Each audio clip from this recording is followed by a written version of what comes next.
Welcome to the Art of Laughter, humorous masterpieces and their meaning. We explore how great literature, from Swift's savage irony to Twain's deadpan wit, uses laughter as a powerful tool. This program is brought to you by the Series of Thoughts team as part of the Literature and Humor series. Chapter 1. The Power of the Comedic Pen. Humor in literature is never frivolous. From early satirists to great American storytellers, the comedic pen has always aimed to illuminate, challenge, and transform.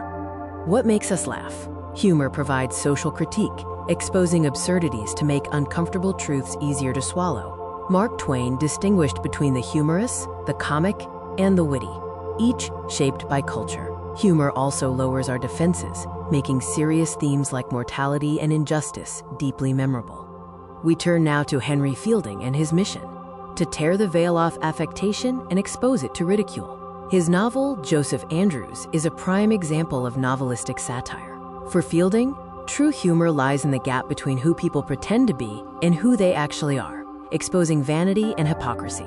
Fielding employed a toolkit of comedic techniques. Satire strips the mask off societal ills with unflinching wit. Irony delivers gentle yet devastating critiques. Farce uses exaggerated, slapstick set pieces to entertain while making a serious point underneath. For Fielding, the only source of the true ridiculous is affectation. Pretension was the greatest human failing and the richest comedic vein. Every inflated ego and hollow social performance was fair game for his pen. Jonathan Swift wielded the sharp edge of satire. Gulliver's Travels is a ferocious political and philosophical satire, attacking human pride and political corruption. Swift uses humor as a scalpel, making his critique devastating by delivering it with a straight face. The Four Voyages serve as a mirror to humanity. Lilliput parodies political rivalry. Laputa mocks impractical science and detached reason.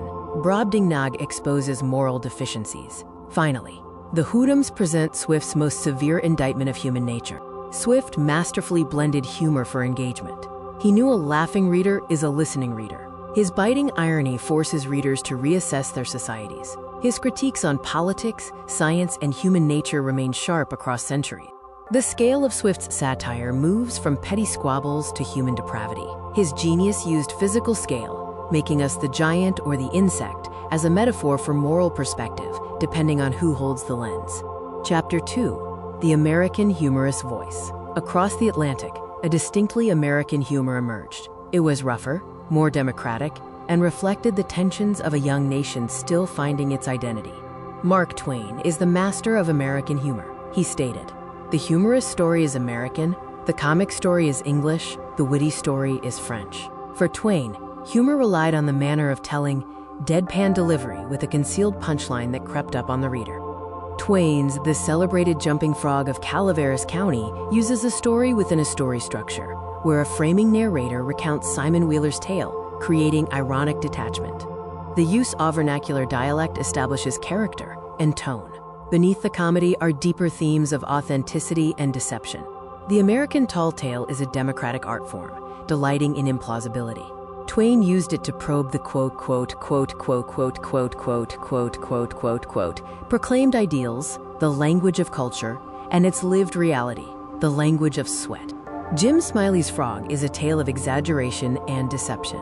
The unfortunate frog, Daniel Webster, becomes the perfect vehicle for Twain's exploration of American gullibility, misplaced pride, and the comedy of thwarted expectation. Twain's Adventures of Huckleberry Finn is narrated by Huck, the quintessential American boy. His deadpan delivery turns outrageous situations into profound moral critiques, allowing readers to laugh, then immediately feel the weight of the moment. Twain masterfully highlighted the between the American democratic dream and the grim social reality of slavery and hypocrisy. Huck's honest vernacular contrasts sharply with the pretense of respectable society. Huck's naive perspective is a devastating instrument. His friendship with Jim quietly dismantles racial justifications. The river, and the humor it carries, becomes a space to examine America's moral contradictions with painful honesty. The novel's humor carries deep truths downstream. As Ernest Hemingway noted, all modern American literature comes from one book by Mark Twain called Huckleberry Finn. Chapter 3 focuses on humor in the modern narrative. As the 20th century began, humorous writing became more subtle, psychologically complex, and deeply embedded in character and social observation. John Steinbeck used humor as both characterization and critique.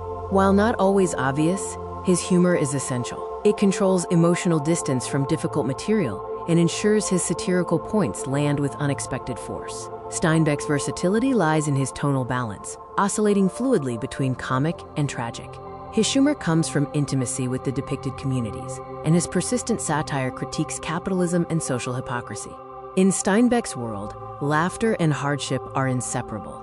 Characters find absurdity in struggle and dignity, in the gap between their aspirations and modest circumstances. In fiction, humor relies on implicature, what is implied beyond what is said. Writers deliberately violate expectations through ironic flouting, trusting the reader to catch the intelligent, intimate meaning of the joke. The reader is a co-creator of humor. We bring expectations based on genre, interpret the narrative voice, and actively engage in completing the joke. The laugh is a collaborative act between author and reader. Decoding the laugh is key to understanding the reader's role. The writer sets the trap, and the reader springs it. In this moment of recognition, meaning is created. Humor is fundamentally a conversation. Chapter 4 discusses the enduring legacy of humorous masterpieces.